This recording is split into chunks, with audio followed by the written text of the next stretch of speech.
다른 사람의 평가에 연연하는 것은 다른 사람이 나를 어떻게 생각하느냐가 내가 나를 어떻게 생각하느냐보다 훨씬 중요하다고 말하는 것이나 다름없다. 다른 사람의 인정을 구하는 일은 필연 조건이 아닌 그저 희망사항이 되어야 한다. 박수갈채를 좋아하지 않을 사람이 있을까? 누구나 치켜 세워주면 기분이 좋고 그런 대우를 받기를 원한다. 그러나 반드시 그럴 필요는 없다. 인정을 받는 것, 그 자체가 불건전하다는 말이 아니다. 사실 입에 발린 말은 감칠맛 나게 기분이 좋다. 인정을 구하는 일이 나를 망치는 나쁜 습관, 즉 자기 실현의 오류지대가 되는 경우는 그것이 희망사항이 아닌 필요조건이 되었을 때이다. 인정을 원하고 있다가 다른 사람에게서 정말로 인정을 받게 되면 더없이 기쁘다. 그러나 인정을 반드시 필요로 할 때 인정을 받지 못하면 온몸에서 기력이 빠져나가면서 무너져 내린다. 그때가 바로 자기 파괴적인 힘이 끼어드는 순간이다. 다시 말해 인정을 구하는 일이 필수 불가결한 조건이 될 경우 자신의 상당 부분을 외부인에게 내맡기는 꼴이 된다. 그 사람이 인정을 해주지 않으면 의욕을 상실하여 무기력 상태가 된다. 그 정도가 아무리 미약하더라도 말이다. 이는 자기 가치라는 옷을 겉옷 위에 한 겹 더 껴입은 다음 다른 사람이 알아주는지 알아주지 않는지 노려보고 있는 것이나 같다. 그리고 그 사람들이 찬사를 베풀어 주려는 경우에만 기분이 좋아지는 것이다. 남의 눈치를 살피는 것도 꽤나 바람직하지 못한 일이지만 자신의 행동 하나하나에 대해 모든 사람의 인정을 필요로 하는 경우는 참으로 문제다. 그런 필요 조건을 갖고 있다면 살아가면서 몹시 마음 상하고 실망하게 될 것은 불보듯 뻔하다. 게다가 김 빠진 시시한 자아상만 보여주면서 결국 앞장에서 살펴본 것과 같은 자기 거부에 빠질 것이다. 인정을 필요 조건으로 삼는 일은 없어야 한다.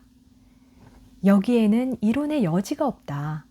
자기 실현을 방해하는 그런 오류지대는 말끔히 제거해야 한다. 그런 잘못된 습관을 갖고 있는 것은 심리적으로 막다른 골목에 치달은 경우로 나에게 전혀 득될 것이 없다. 인생을 엮어가다 보면 상당한 반대에 부닥칠 때가 종종 있다. 그것이 바로 인간이 살아가는 방식이며 살아있다는 것에 대해 치러야 할 세금 같은 것이다. 그것은 피할 수 없는 일이다. 언젠가 나는 전형적인 인정 필요형 인간인 한 중년 남성을 치료한 적이 있다.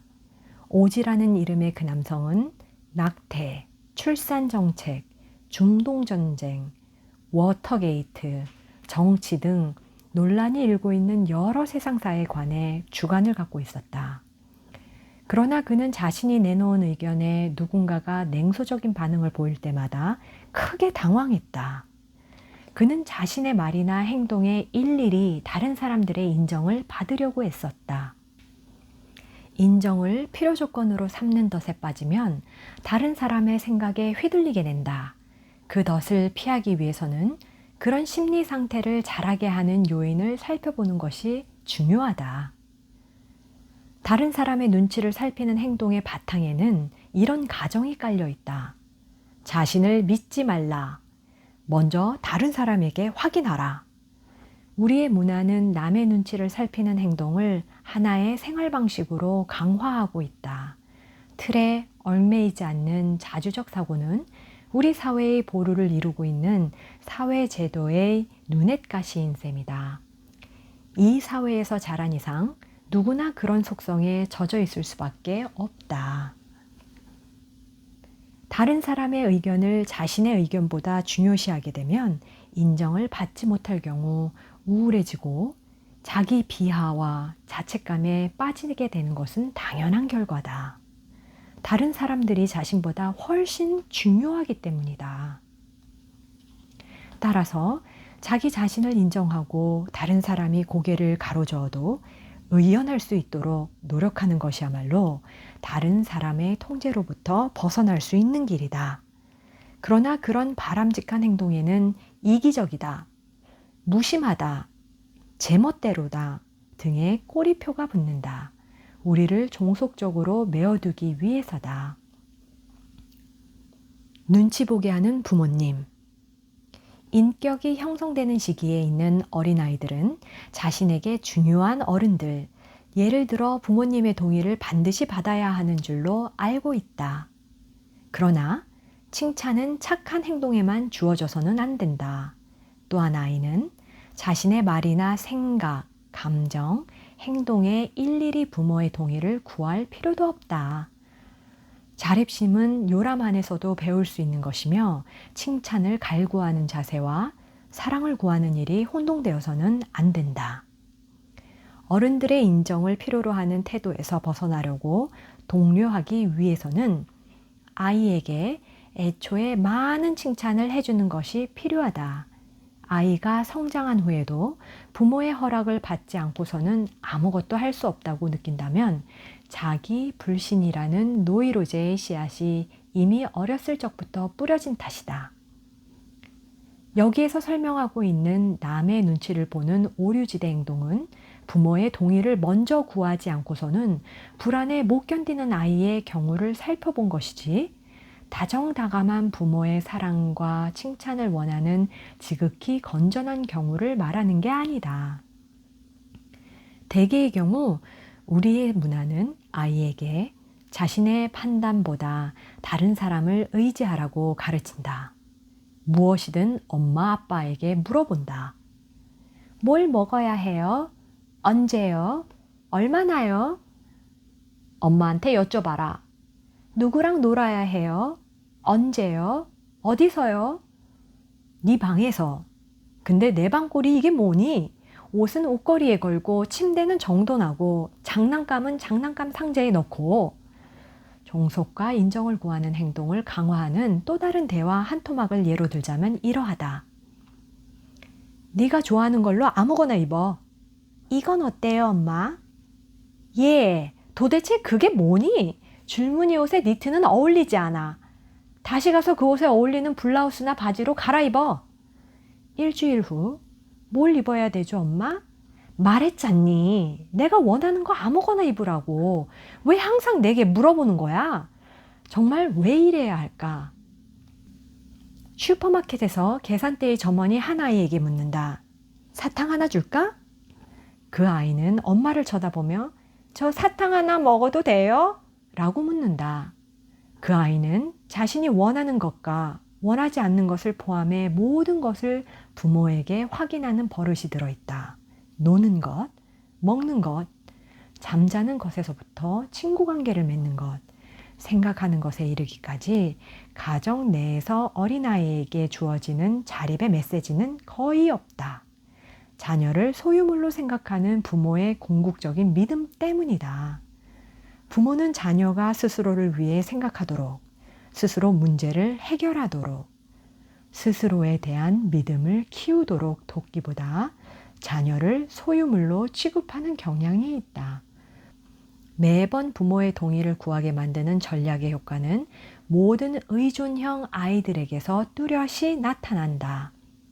엄마는 시판관, 끊임없이 싸움을 뜯어말리는 사람, 동생이 말썽을 저질렀다며 쪼르르 달려가 일러바치는 대상일 뿐만 아니라 모든 생각, 감정, 행동을 나 대신 도맡아 해주는 사람이다. 엄마나 아빠가 대신 해줄 테니 해결해야 할 어려움이 있으면 자신을 믿지 말라고 한다. 스스로 결정을 내릴 수 있다고 생각하지 말라는 것. 먼저 다른 사람에게 물어보라는 것이다. 그러나 아이들은 자신이 동조를 구하는 사람으로 주물러지는 것에 저항한다. 아이들을 가까이 해본 사람이라면 누구나 그런 거부감을 여기저기에서 느낄 수 있었으리라. 자녀에게 배변 훈련을 시킨 경험에 대해 들려주는 부모들은 이런 말을 하곤 한다. 아이가 자신에게 무엇이 요구되고 있는가를 알고 있는 듯했다는 것이다. 아이가 괄약근을 통제할 수 있는 능력을 갖고 있다는 것도 짐작할 수 있었다고 한다. 그러나 아이는 고집을 부리며 일부러 순응하려 들지 않았단다. 이것은 부모의 인정을 필요로 하는 일에 대한 실제적인 최초의 반항이다. 아이들은 마음속으로 이렇게 벼르고 있는 것이다. 이걸 먹어라, 저걸 먹어라, 누구랑 놀아라, 언제 자거라, 언제 들어와라, 어디에 장난감을 놔둬라, 심지어는 무엇을 생각하라는 것까지 마음대로 떠들어 보라지. 하지만 나는 나 스스로 준비되었을 때 그렇게 하겠어.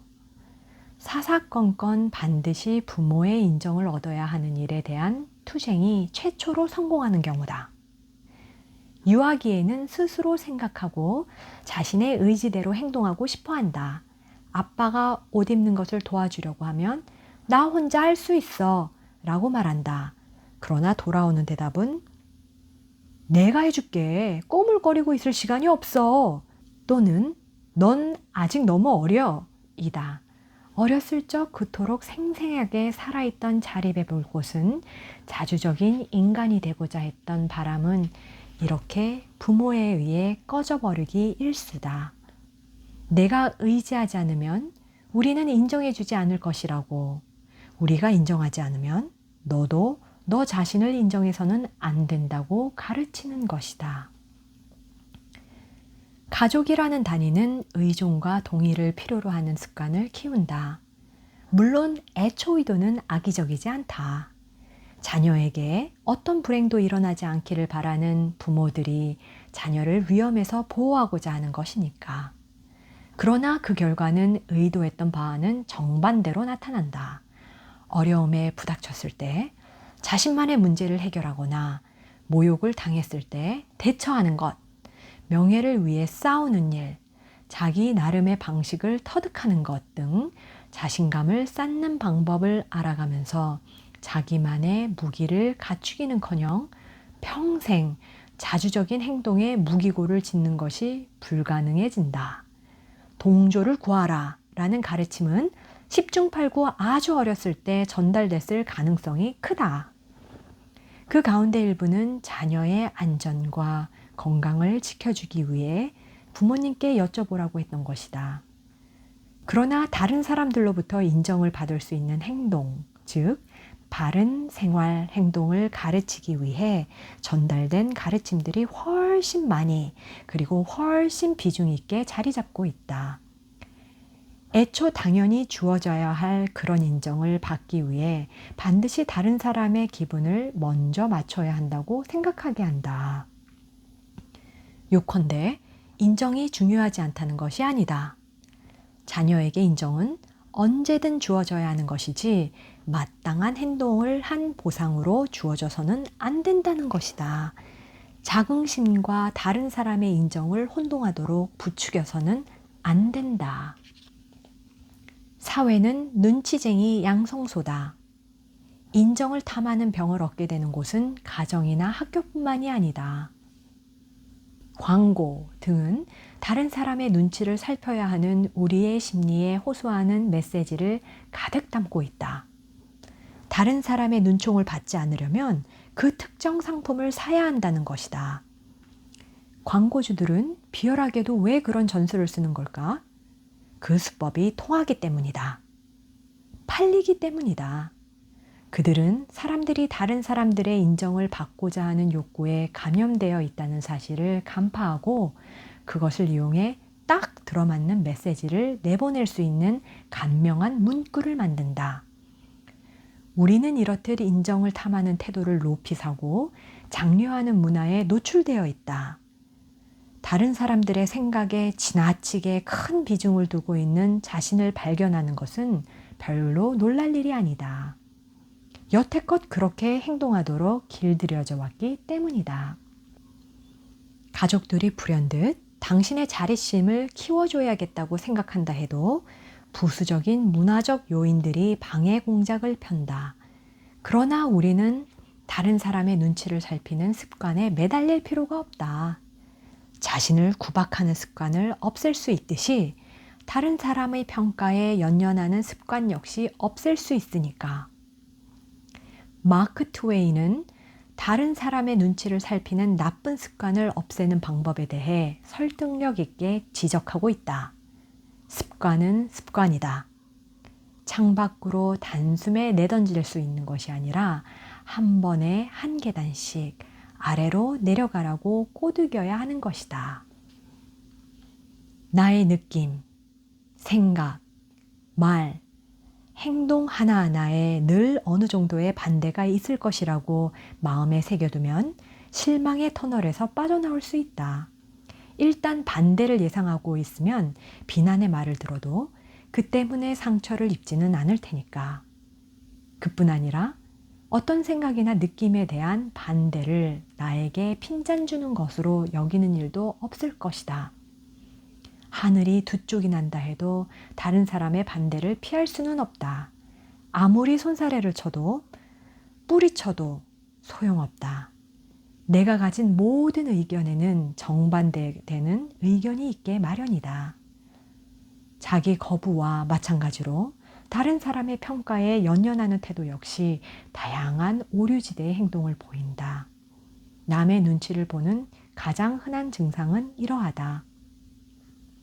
누군가 못마땅한 기색을 보이면 자신의 입장이나 신념을 바꾼다. 누군가의 호감을 사기 위해 비위를 맞춘다. 반대 의견에 부딪혔을 때 우울해하거나 불안해한다. 누군가를 속물이나 젠체하는 사람으로 깎아내린다. 그러나 그것은 내게 관심을 가져달라고 말하는 또 다른 방법일 뿐이다. 전혀 수긍하지 않는 말에도 지나치리만큼 찬성이나 동조의 반응을 보인다. 누군가를 위해 굳은 일을 해주면서 거절하지 못했던 것에 씩씩거린다. 약삭 빠른 판매 사원이 윽박지르는 바람에 원하지도 않은 물건을 사거나 그가 싫어할까봐 차마 도로 물리지도 못한다. 죽음, 이혼, 강도 등 나쁜 소식을 퍼뜨리면서 사람들의 주목을 끌고 있다는 느낌을 즐긴다. 말을 할 때나 무언가를 사고 싶을 때 또는 어떤 일을 할 때 자기 인생에서 중요하다고 생각되는 사람의 허락을 받는다. 그 사람이 화를 낼까 두려워서이다. 어떤 일을 할 때마다 사과를 한다. 지나친 미안해요는 다른 사람들이 자신을 용서하고 늘 인정해 주기를 바라는 마음에서 비롯된다. 인정은 애타게 구할수록 멀어진다.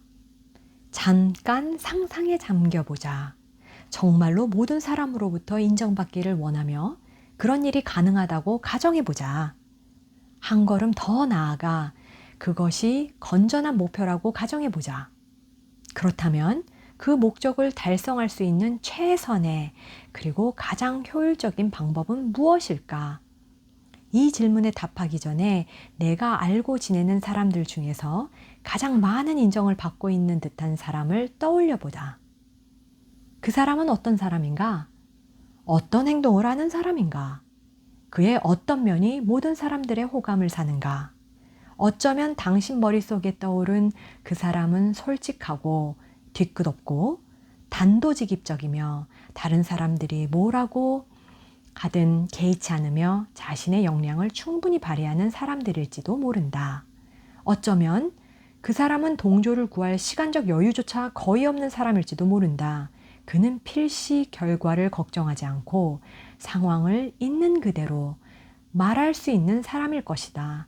어쩌면 그는 요령이나 수완보다는 정직을 더 중요시할지도 모른다. 그는 다른 사람의 감정을 상하게 하는 사람이 아닐 것이다. 교묘하게 말을 돌리고 다른 사람의 감정을 상하지 않게 하는 것이 상책이라고 조심스러워하면서 잔머리를 굴릴 시간이 거의 없는 사람일 것이다. 이 얼마나 얄궂은가. 가장 많은 인정을 받는 듯 싶은 사람들은 인정을 구하려는 노력을 전혀 기울이지 않고 애초 인정을 구하고자 하는 바람이 전혀 없는 데다 인정을 구하는 데 집착하지 않는 사람들이다. 인정을 받고 싶을 때 가장 효과적인 방법은 인정을 원하지 않고 그 뒤를 좇지 않으며 모든 사람에게서 인정을 구하지 않는 것이다. 나 자신과 대화하고 긍정적인 자아상의 자문을 구하면 더 많은 칭찬이 제 발로 찾아올 것이다. 물론 하는 일 모두에 모든 사람의 찬성이 있을 수는 없다. 그러나 스스로를 소중하게 여기면 인정을 받지 못하더라도 결코 주눅드는 일은 없을 것이다. 그렇게 되면 당신의 눈에 비나는 이 세상을 살아가는 자연스러운 결과로 비칠 것이다. 사람들은 저마다 제 눈의 안경으로 세상을 바라보기 마련이니까. 칭찬은 즐거운 일이며 인정 역시 그렇다. 그러나 우리는 박수갈채를 받지 못했을 때 느낄 괴로움에 대비해 면역을 길러야 한다. 아무리 이를 악물고 반대 의견을 감당해낼 수 있다고, 다른 사람의 동조를 반드시 필요로 하지 않겠다고 맹세한다 해도 막상 반대 의견을 접하면 어쩔 줄 몰라 할 수 있다. 우리 삶에서 이런 골치 아픈 오류지대를 내몰 수 있다면 그 다음은 간단하다.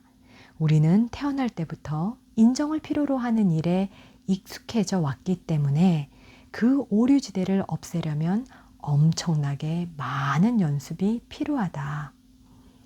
그러나 어떤 노력이든 그만한 가치가 있는 법이다.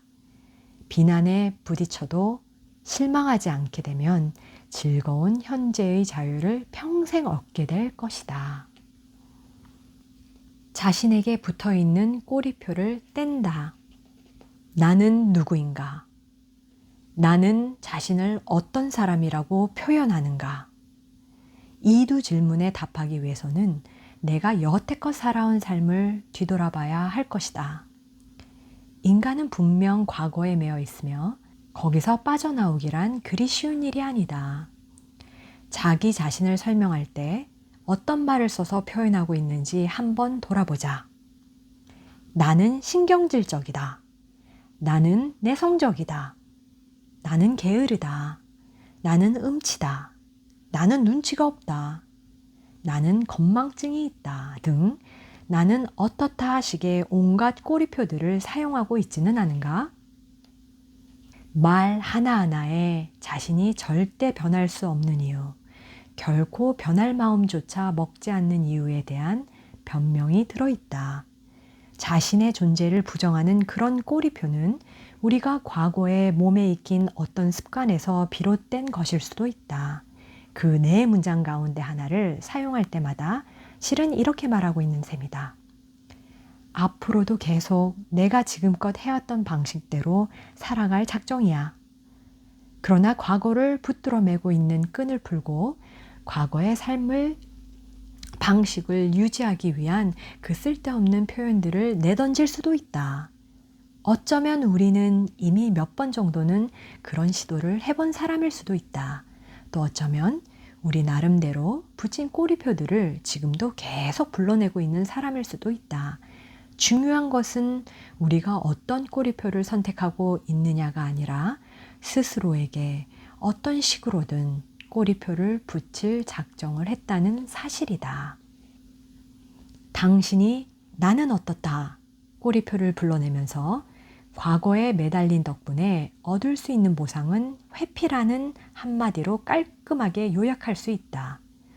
어떤 종류의 활동을 피하고 싶거나 성격상의 결함을 덮어버리고 싶을 때면 의례 꼬리표로 자신을 정당화한다.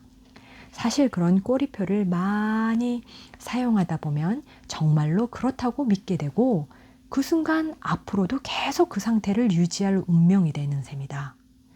그런 꼬리표들을 사용하면 쓰라린 노력도 변화의 시도에 따르는 위험도 피할 수 있다. 그리고 처음 그런 꼬리표들을 만들어낸 행동을 계속 반복한다.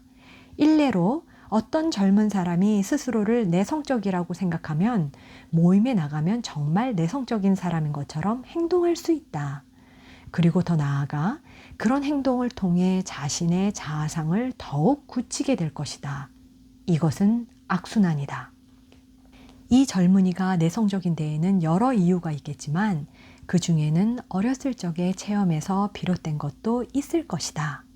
그 두려움의 원인이 무엇이든 그는 자신 안에 내재된 사회에 대한 경계심을 없애기 위해 어떻게든 노력하지 않고 간편하게 꼬리표만 붙이며 빠져나갈 요량인 것이다. 실패에 대한 두려움이 너무나도 강한 나머지 그는 시도조차 하지 않았다. 만약 그가 현재의 순간과 마음먹은 대로 할 수 있다는 자신의 능력을 믿는다면 그의 꼬리표는 나는 내성적이다 에서 지금까지는 내성적이었다로 바뀔 것이다. 이 숫기 없는 행동의 악순환은 자신을 움츠러들게 하는 꼬리표들 거의 모두에 적용될 수 있다. 이런 피해망상적인 꼬리표는 자신에게 면죄부를 주고 왜 자신을 망치는 행동을 반복적으로 고집하는가를 다른 사람들에게 설명하기 위해 스스로 불러내는 것이다. 자기 자신의 신경과민적 논리를 그린 악순환의 도표를 직접 만들어 보라. 그리고 자신을 완제품으로 자처하고 있는 삶의 일면들이 있다면 도전해봐라. 과거에 집착해 자신을 단정짓는 꼬리표에 안주하는 행동을 하는 데에서 얻을 수 있는 가장 큰 보상은 변화를 회피하는 것이다. 스스로 마음에 안 드는 행동을 설명하기 위해 꼬리표를 사용할 때마다 완성된 포장으로 꼭꼭 쌓여 있는 상자 안에 들어가 있는 자신을 떠올려라. 우리의 꼬리표들은 모두 후천적으로 몸에 밴 회피 방식이기 때문에 마음만 먹으면 얼마든지 극복할 수 있다. 인생은 갈고 닦기 나름이다. 타고난 본성 같은 것은 없다. 그 말 자체는 사람들을 멋대로 분류하고 구실을 만들어내기 위한 것이다. 나는 내 선택의 총화이며 내가 간직한 꼬리표들은 모두 지금까지는 그랬지 라는 새 꼬리표로 바꿀 수 있다. 2장 첫머리에서 던졌던 질문으로 되돌아가 보자. 나는 누구인가? 나는 나 자신을 어떤 말로 표현하는가? 다른 사람들이 나를 대신해 붙인 꼬리표나 내가 스스로 붙이고 다닌 꼬리표와 전혀 관련 없는 참신하고 멋스러운 꼬리표를 생각해보라. 하도 써서 닳고 다른 넌더리 나는 꼬리표들 때문에 인생을 알차게 살지 못해서야 되겠는가?